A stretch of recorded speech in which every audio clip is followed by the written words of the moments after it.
Enteekateeka y'omukolo gw'okujaguza emyaka 3 nga Ssaabasajja Kabaka Ronald Muwenda Mutebi II atudde ku Nnamulondo ya bajjajjaabe zitandise.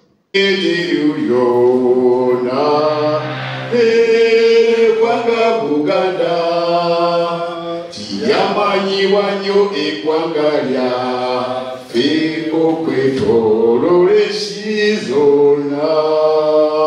Olukiiko lw'abantu 13 lwe lutongozeddwa Obwakabaka bwa Buganda olwaleero okuteekateeka omukolo gw'Amatikkira ga Kabaka ag'emyaka 3 ogunaabaawo ng'ennaku z'omwezi 31 omwezi ogw'omusanvu wali mu lubiri e Mengo. Nga bwe giweze emyaka 3 nga tujjukira giweze emyaka 3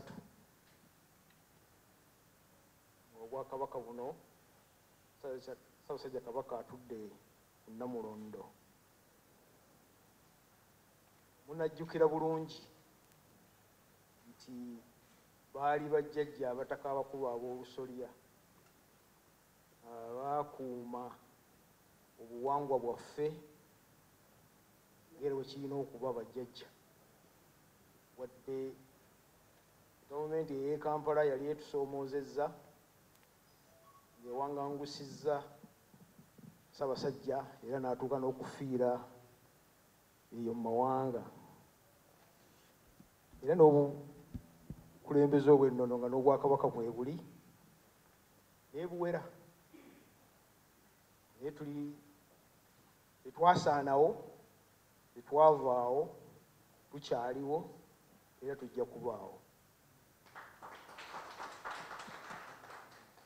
Olukiiko lw'abantu 13 lwe lutongozeddwa Obwakabaka bwa Buganda olwaleero okuteekateeka omukolo gw'Amatikkira ga Kabaka ag'emyaka 3 ogunaabaawo ng'ennaku z'omwezi 31 omwezi ogw'omusanvu omwaka guno ng'Omutanda ajaguza nga bwe giweze emyaka 3 ng'atudde ku Nnamulondo ya bajjajjaabe alamula Obuganda. Mujja kujjukira nti kati giri emyaka 3 gijja kuba giweze emyaka 3 tunaatuuka ng'ennaku z'omwezi 31 omwezi ogw'omusanvu nga Ssaabasajja Kabaka atudde ku Nnamulondo ye. Ekyo kikulu nnyo. Buli mwaka tujaguza ensonga eyo okunyweza ennono zaffe n'okunyweza obuwangwa bwaffe. Tuli mu musaayi y'amasiga 3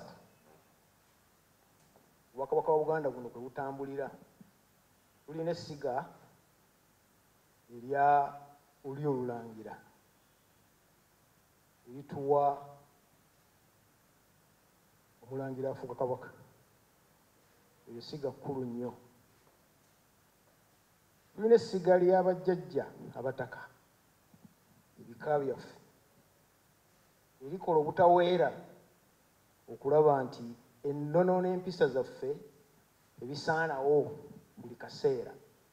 Tulina essiga erya abazzukulu ba Buganda ffe mmwe abakozi b'emirimu nga tuwuliziganya ne luli olulangira tulungamizibwa bajjajja omuva ffe abakulembeze n'abaweereza ba Ssaabasajja Kabaka yita abazzukulu. Kati amasiga aga-3 ge ganyweza Obwakabaka bwa Buganda nga buli limu lyetaaga linne waalyo okutambulira awamu. Awo nno Ssaabasajja Kabaka yasiimye n'atuwa omulamwa gw'omwaka guno. Omwaka mukulu nnyo nga tujaguza emyaka ameka 3. Omulamwa guli nti tuwagire ebika byaffe tunyweze Nnamulondo. Abo bajjukira Ssemasonga 5 mumanyi tutambulidde mu Ssemasonga nnamba 1. Kibwe kiri? Mwe tutambulidde kutaasaawo kunyweza n'okukuuma Nnamulondo obutiribiri. Omulamwa nno gujjayo amasiga gonna 3 osimba jjajja mutwe ogututuusa embuga. Nneffe tulina okunyweza omutwe ogwo gutambuze emirimu nga n'omulimu omukulu ogw'okunyweza Nnamulondo Nokyo naffe abazzukulu tulina ki? Tulinamu ekyokukola. So mu lw'omu guno twebaza nnyo Ssaabasajja Kabaka okugutuwa nti nga tukujaguza emyaka 3 kujjayo okuba nti baali bajjajja abataka abaakulembera olutabaalo ne tuddawo. Tugenda kubeera mu Kyaddondo era yasiimye tujja kubeera mu lubiri lwe e Mengo. Yasiimye mu ngeri omukolo wadde gujja kuba mu Buganda yonna omukulu guli mu lubiri. Buganda bonna bujja kujaguza egiweze emyaka 3 mu lubiri nga tutambuza ensonga jo nabaddeko ekkololo. Omukulembeze w'eggwanga yatugambye alina covid. Abadde bigambo bye yatugambye alina covid ne maama atambulira emmotoka ye nange nyange olwekyo akantu gyekali eyo kakika kyeriisa ki nkuuli kaagala kudda naye baatugema n'ebiyogero baabitunaaza awo tujja kuyitawo kati kantwale omukisa guno nyanjule olukiiko lwe yasiimye luteeketeeke. Soka kwa byonna mbaganye tujja kuba tulungamizibwa omutaka jjajja Agustine Kizito Mutumba.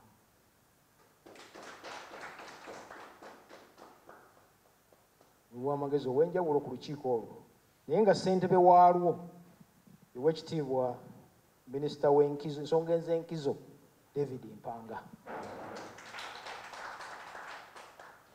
Nsonga ya nkizo myaka 3 olwekyo era nkizo kegikwate. Oweekitiibwa Mpanga ajja kumyukibwa Minisita atwala obuwangwa n'ennono embiri n'ebyokwerinda Oweekitiibwa Kyewalabye David Male taliwo wano. Bammemba abalala abaliko Oweekitiibwa Noah Kiyimba saidi eya mawulire protocol kwali.